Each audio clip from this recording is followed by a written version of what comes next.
Hello, this is Brian Rosner with Biomed Publishing Group, and today I'm going to be doing a little video answering some questions that were asked at LymeCommunityForums.com. And I've got to tell you before I get started that I'm not a doctor. I am a journalist, so this video is for informational and educational purposes only. My comments on the post at that forum are not intended to be medical advice. I'll just tell you a little bit about what I experienced in my recovery process, as well as the research that I've done, so keep that in mind. The first question was in regard to page 114 of my book, The Top 10 Lyme Disease Treatments. That book is available at limebook.com. And the question asks whether correcting vitamin D levels is required only when on the Marshall Protocol, or if the vitamin D level problem exists, regardless of whether one is on the Marshall Protocol or not. And the answer is that in my personal case, and according to the research I've done, the Marshall Protocol is completely irrelevant to the vitamin D problem. The vitamin D problem exists independently and in all cases.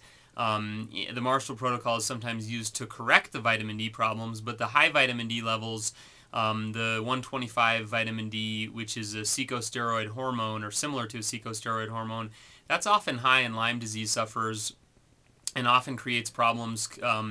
And whether one's on the Marshall Protocol or not really has nothing to do with that. So if you have Lyme disease, you may very well have high 125D, and that's sort of an independent question of whether or not you're using the Marshall Protocol. On page 194 of the top 10 Lyme disease treatments, this person's asking a question with regard to that page where I state only one detoxification therapy should be used at a time.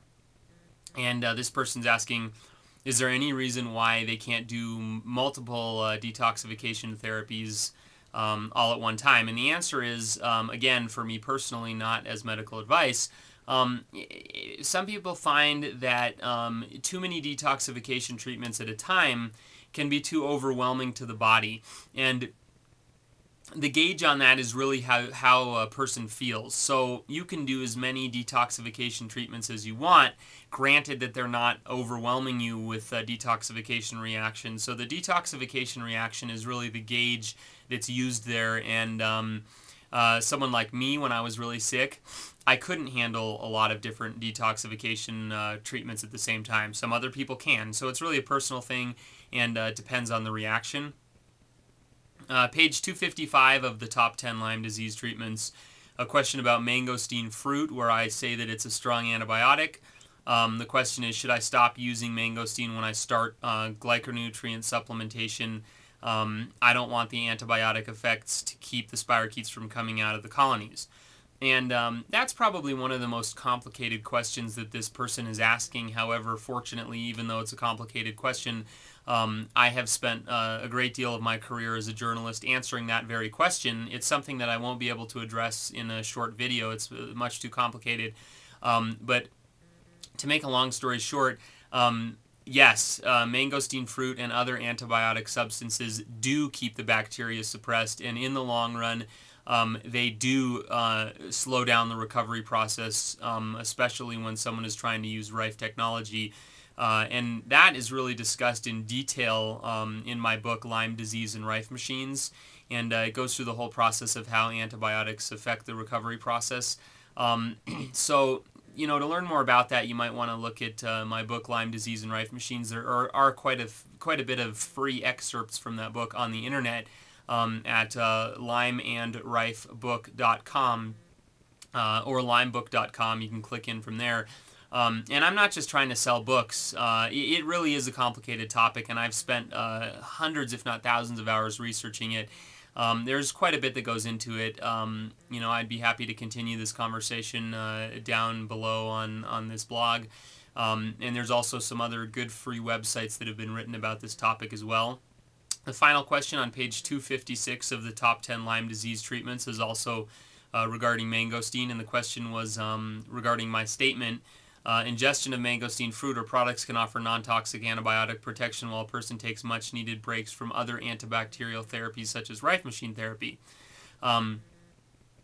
And the question is, am I reading this correctly? I should only take mangosteen when not doing any sort of treatment. And no, that's not totally true. Mangosteen can be used with other treatments. The point that I was trying to make there was simply that since mangosteen is an all-natural fruit, and since Lyme disease sufferers are often overwhelmed by the side effects of antibiotics, pharmaceutical antibiotics, liver toxicity, candida problems, white blood cell suppression, those are all things that pharmaceutical antibiotics can cause.